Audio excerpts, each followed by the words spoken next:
Once upon a time, not that long ago, this little device was the most powerful status symbol on Earth. If you had one, you were important. A CEO, a banker, a lawyer, a politician. It buzzed in your pocket with urgent emails, and you thumbed out replies on a tiny keyboard with a satisfying little click. It even made it all the way into the hands of the President of the United States. It was so addictive that people gave it a nickname, the Crackberry. This was BlackBerry. And at its peak, it didn't just lead the smartphone world, it was the smartphone world. And then, in the span of just a few short years, it vanished. Now, you might think you know why. The iPhone came along and crushed it.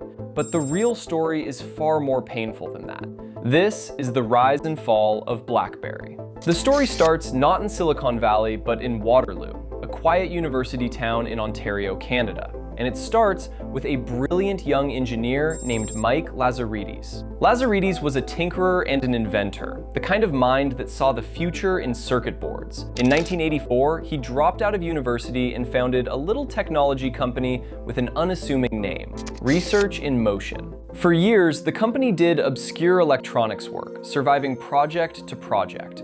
But Lazaridis was quietly chasing a much bigger idea. He would soon be joined by a sharp, aggressive businessman named Jim Balsillie, who came aboard to run the business side. And so BlackBerry would be built on an unusual two-headed structure. Lazaridis, the engineering genius, and Balsillie, the deal-making bulldog, two co-CEOs running the company side by side. And the idea they bet everything on was this: email in your pocket. Today, that sounds almost laughably obvious, but in the late 1990s, it was close to magic. Back then, to read your email, you had to be sitting at a computer.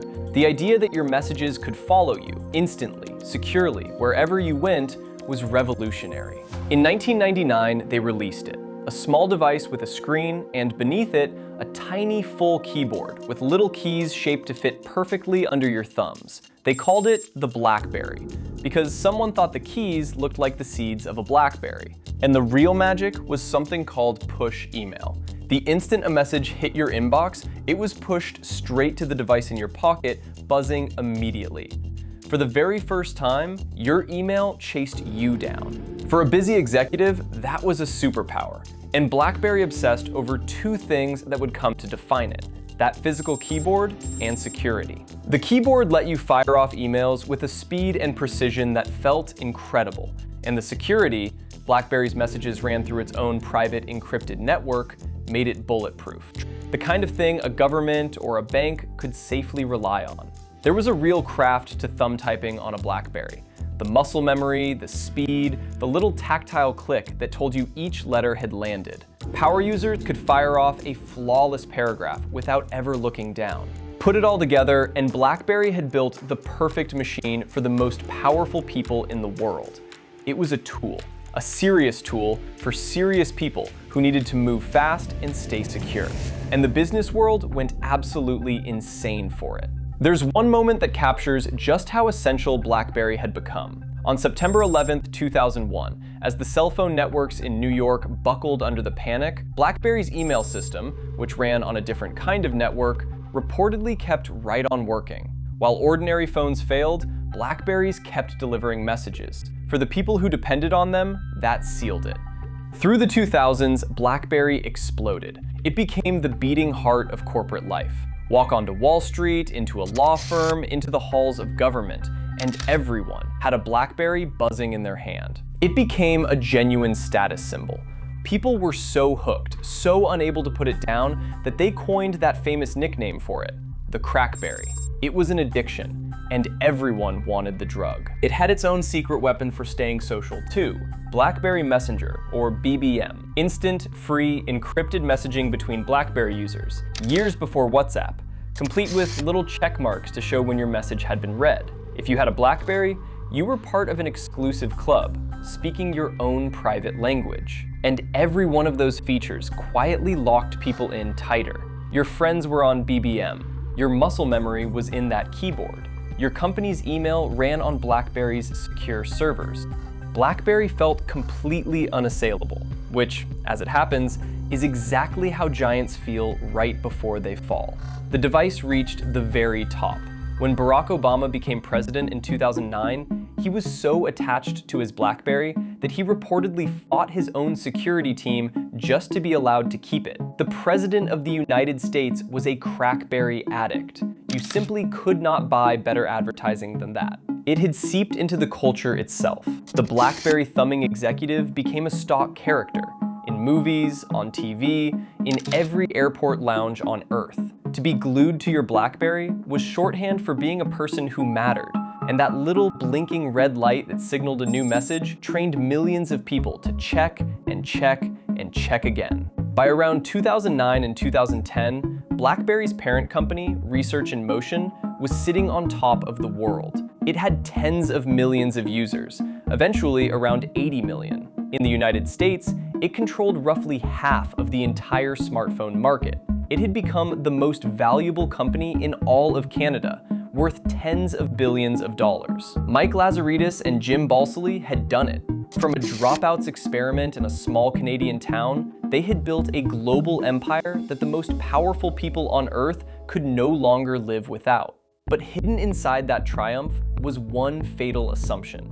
BlackBerry was certain it knew exactly what people wanted from these devices: a great keyboard, secure email, and serious business tools. That belief had made them billions, and that very same belief was about to destroy them. Because in 2007, a man in a black turtleneck walked onto a stage in California and held up a single piece of glass, and BlackBerry looked at it and decided it was nothing to worry about.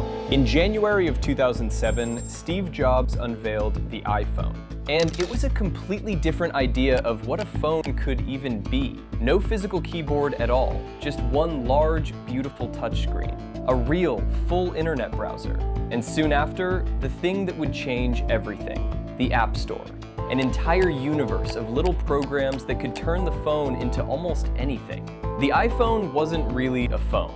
It was a tiny computer for everyone that just happened to make calls. And crucially, it was aimed not at executives, but at ordinary people. So how did BlackBerry's leadership react to the device that would eventually bury them? They scoffed, and their reasoning actually sounded smart at the time. Serious people, they argued, needed a real keyboard. Nobody important was going to peck out long emails on a slab of glass. They pointed out that the early iPhone had worse battery life, that it hammered the cellular networks, that its email wasn't secure enough for the enterprise. BlackBerry was a precision business tool. The iPhone, they figured, was a shiny toy for consumers. And so, instead of treating the iPhone as the 5-alarm fire it actually was, BlackBerry's leaders largely waved it off. Why panic? Their users were locked in. Their keyboard was beloved. Their security was unmatched. They were the most important company in their entire country. Surely this little Apple experiment would fizzle, and the serious people would stay right where they belonged. It would turn out to be the most expensive shrug in modern business history. And here's the thing, on the narrow facts, they weren't entirely wrong. The first iPhone really was rough around the edges, but they were catastrophically wrong about the big picture, because they were measuring the iPhone against the wrong question.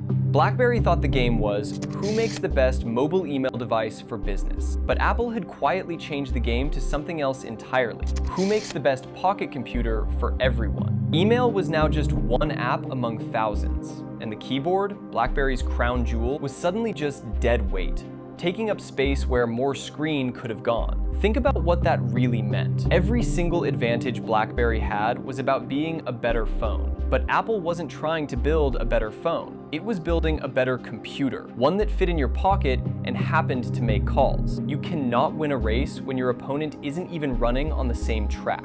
And the consumers Apple aimed at, they didn't stay consumers. They grew up, they went to work, and they started demanding to use their beloved iPhones on the job. Slowly, and then all at once, the businesses that had been BlackBerry's fortress began letting employees bring their own iPhones to work. The moat had been drained from the outside, and BlackBerry barely even noticed it happening. By the time BlackBerry truly realized the danger, it was already late, and its attempts to fight back are some of the most painful flops in all of tech history. First came panic.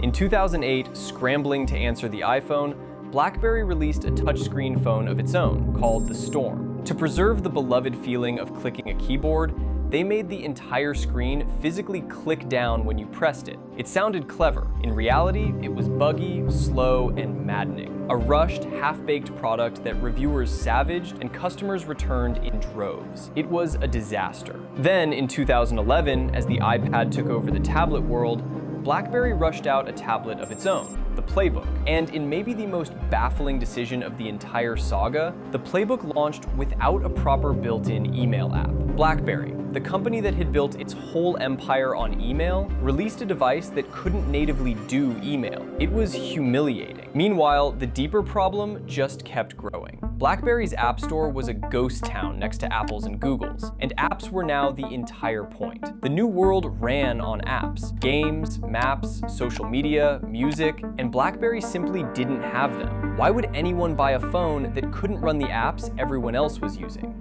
The company desperately needed a modern operating system to compete, but its all-new software, BlackBerry 10, didn't arrive until 2013, many years after the iPhone, which is an eternity in technology. By the time it finally showed up, the war was already over. It was a good product, built for a world that no longer existed, and the numbers tell the brutal story. BlackBerry's share of the smartphone market went into freefall. From dominating around half of the US market, it collapsed toward a rounding error. 1% and then even less. Tens of millions of users abandoned ship for iPhones and Androids. The financial damage was staggering. In 2013, BlackBerry announced it was writing off nearly $1 billion, much of it on a mountain of unsold phones that nobody wanted. The stock, once worth over $140 a share at its peak, crumbled towards single digits. Tens of billions of dollars in value simply evaporated. It's honestly hard to overstate how fast all of this happened. In 2009, BlackBerry was the undisputed king of the smartphone. By 2013, it was a cautionary tale. 4 years. That is all it took for one of the most dominant, beloved, addictive products on the entire planet to go from the absolute pinnacle to the edge of collapse. In technology, the fall from the top isn't a slow slide, it's a cliff. And it wasn't just a company that was falling. For Canada, BlackBerry had been a genuine point of national pride, living proof that a small country could build a world-beating tech giant to rival anything out of Silicon Valley. Watching it collapse was like watching the home team, once world champions, get relegated in a single brutal season. And the town of Waterloo, which had grown up around the company, felt every single blow. The leadership couldn't survive it. In 2012, Mike Lazaridis and Jim Balsillie, the engineer and the bulldog who had built the whole empire, stepped down as co-CEOs. The founders were gone,